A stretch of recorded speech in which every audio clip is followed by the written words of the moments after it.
আমার সাথেই কেন এমনটা হয় আমি জানি না।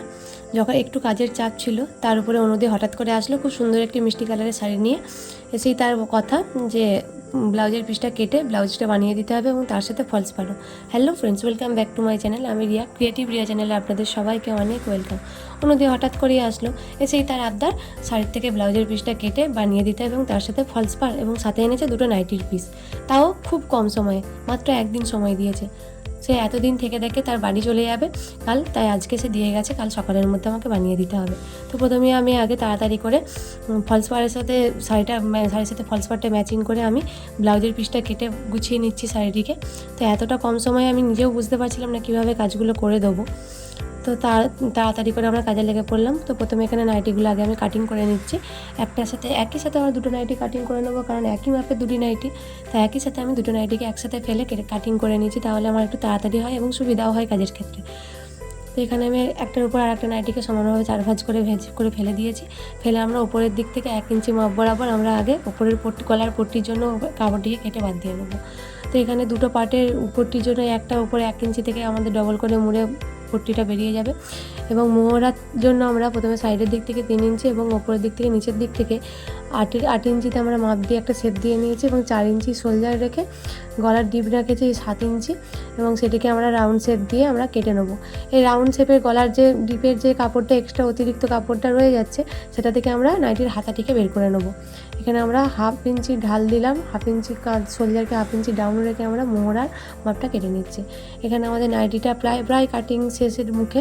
এখানে আমরা যে গলার ডিপে যে অতিরিক্ত কাপড়টা রয়ে গেছিলো সেটা থেকে আমরা হাতার শেপ দিয়ে কাটিং করে নেব। তার উপর আমরা যে গলার পট্টির জন্য যে 1 ইঞ্চি কাপড়টিকে প্রথমেই কেটে বাদ দিয়েছিলাম সেই কাপড়টিকে আমরা কেটে গলার পট্টি বের করে নেব। এরপর আমরা মেশিনে বসবো একেবারে মেশিন সেলাইয়ের কাজগুলির জন্য। তো প্রথমেই আমি শাড়িটিকে সেলাই করে নেব। তো প্রথমে লাল কালারের সুতো লাগিয়ে প্রথমে সাইডের দিকটা মুড়ে আমি সেলাই করে নিচ্ছি, কারণ শাড়িটির একটা দিক লেস লাগানো ছিল। তো অপর দিকটা আমি মুড়ে সেলাই করে ফলস পার্টটাকে অ্যাটাচ করে নিচ্ছি।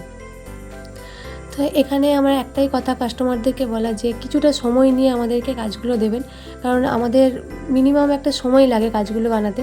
আর বিশেষ করে ব্লাউজের ক্ষেত্রে তো সব জিনিসটা আমাদের কাছে থাকে না।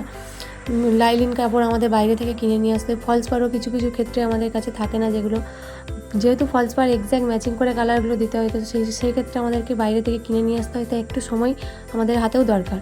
হাতে সময় রেখে কাজগুলো দিলে খুবই সুবিধা হয় আমাদের ক্ষেত্রে। এখানে আমি নাইটির হাতার মুহুরিগুলোকে প্রথমে রেডি করে নিচ্ছি, ডবল করে মুড়ে আমরা পাকা সেলাই করে নাইটির হাতাগুলোকে রেডি করে নিয়েছি। এরপর আমরা উল্টো দিক থেকে পট্টিগুলি খাইয়ে প্লেট নাইটির যে কুচিগুলো যেগুলো হয়, বুকের দিকে কুচিগুলো যেগুলো হয় সেগুলো আমরা রেডি করে নিচ্ছি।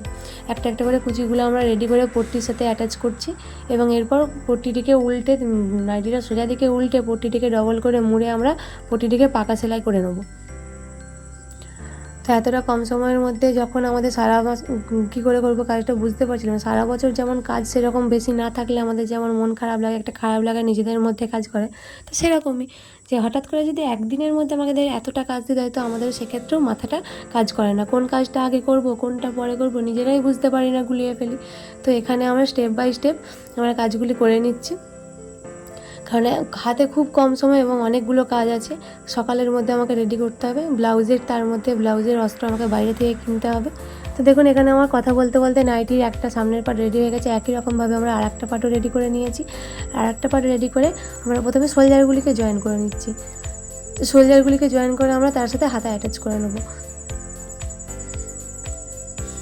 তো এখানে আমাদের একটু সময় দিয়ে কাজ করলে আমাদেরও নিজেদেরও কাজ করতে ভালো হয়, কাজগুলোও খুব ভালো হয়, আমাদের উপর অতটাও প্রেশার পড়ে না। তো 1-2 দিন হাতে সময় নিয়ে অবশ্যই আমাদেরকে কাজগুলো দেবেন। এখানে আমাদের শোল্ডার জয়েন করা হয়ে গেছে, তারপর আমরা শোল্ডারের সাথে আমরা হাতে অ্যাটাচ করে নিচ্ছি।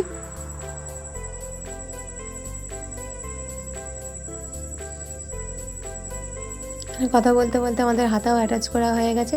এরপর আমরা মুড়ে আমরা সাইডের দিকগুলো আমরা সেলাই করে নেব।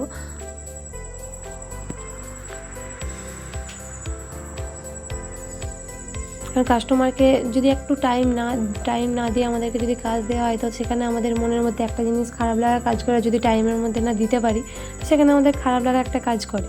তো টাইমের মধ্যে দিলে আমাদের মধ্যে সেই টেনশনটাও থাকে না যে টাইমের মধ্যে দিতে পারবো কি না। তাই একটু হাতে টাইম নিয়ে করলে খুবই ভালো হয়। কিন্তু আমার ক্ষেত্রে দেখেছি সবসময় খুব তাড়াহুড়ো করি প্রত্যেকটা কাজ আসে, যখন আসে না সেরকমভাবে কাজ থাকে না, আর যখন থাকে তো মারাত্মক লেভেলের তাড়াহুড়ো থাকে, যে আমি নিজেই বুঝতে পারি না কীভাবে কখন কী কাজগুলো সারবো। তো এখানে আমাদের সাইডের দিকগুলো দেখুন, এখানে নাইটিটা সাইডের দিকগুলো সেলাই করা হয়ে গেছে। এরপর আমরা মুহুরির নিচে যে মুহুরিটা আছে ঝুলের, সেই ঝুলের মুহুরিটা আমরা সমানভাবে কেটে নিয়েছি। কেটে নিয়ে ডবল ভাঁজে মুড়ে আমরা মুহুরিটিকে রেডি করে নিচ্ছি। ডবল ভাঁজে মুড়ে আমরা মুহুরিটিকে এখানে পাকা সেলাই দিয়ে নিয়েছি। এখানে আমাদের একদমই নাইটিটা রেডি হয়ে এসেছে। একই রকমভাবে আমরা আর একটা নাইটি আমি রেডি করে নিয়েছি। এখানে আমাদের মুহুরি সেলাই হয়ে গেছে। মুহুরি সেলাইয়ের পরে এরপর আমরা দেখুন নাইটিটা খুব সুন্দরভাবে গোল গলা নাইটি আমাদের রেডি হয়ে গেছে, এবং আর একটা নাইটিও আমি একই রকমভাবে রেডি করে নিয়েছি। এরপর আমরা শাড়ির ফলস পাড়টা বসিয়ে নিচ্ছি। শাড়ির ফলস পাড়ের নিচের দিকটা আমরা মেশিন সেলাই দিলেও আমরা উপরের দিকটা হেম সেলাই হাতে করে দিই, যেটা অনেকটা সময় সাপেক্ষ ব্যাপার। ধীরে ধীরে আমাদের কাজগুলো করতে হয়। এখানে ফলস পাড়াতে কোনো তাড়াহুড়ো করা চলে না, তাহলে শাড়িটি ভাঁজ পড়ে মুড়ে যাবে। সেখানে আবার খুলে নতুন করে আমাদেরকে পাড়টা বসাতে হবে, দেখতেও খারাপ লাগে তাহলে। তো এখানে আমাদের ফলস পাড়টা বসানো হয়ে গেছে। এখানে ফলস পাড় আমাদের বসানো কমপ্লিট। এরপর আমরা শাড়িটিকে ভাঁজ করে নিচ্ছি। একদিনের মধ্যে যে এতগুলো কাজ কমপ্লিট করে উঠতে পারবো সেটাও আমি ভাবতে পারিনি, কিন্তু ব্লাউজটা ছাড়া আমার এমনি সব কাজ রেডি হয়ে গেছে অনুদির। তো ব্লাউজটা অন্য পার্টে, সেকেন্ড পার্টে আমরা ভিডিওটা বানাবো, কারণ একটা পার্টে ব্লাউজের সব ভিডিও দিলে অনেকটা লম্বা হয়ে যাবে। তো এখানে আমাদের দুটো নাইটিও ফলস পাড় রেডি করা হয়ে গেছে, তো আমি গুছিয়ে রেখে দিচ্ছি ভালো করে প্যাকিং করে। আর ব্লাউজটা হলে একসাথে তিনটেকে দিয়ে দেবো। তো ভিডিওটি ভালো লাগলে অবশ্যই ভিডিওটিকে লাইক করবেন, শেয়ার করে দেবেন, এবং চ্যানেলটাকে অবশ্যই সাবস্ক্রাইব করে দিন চ্যানেলটিকে।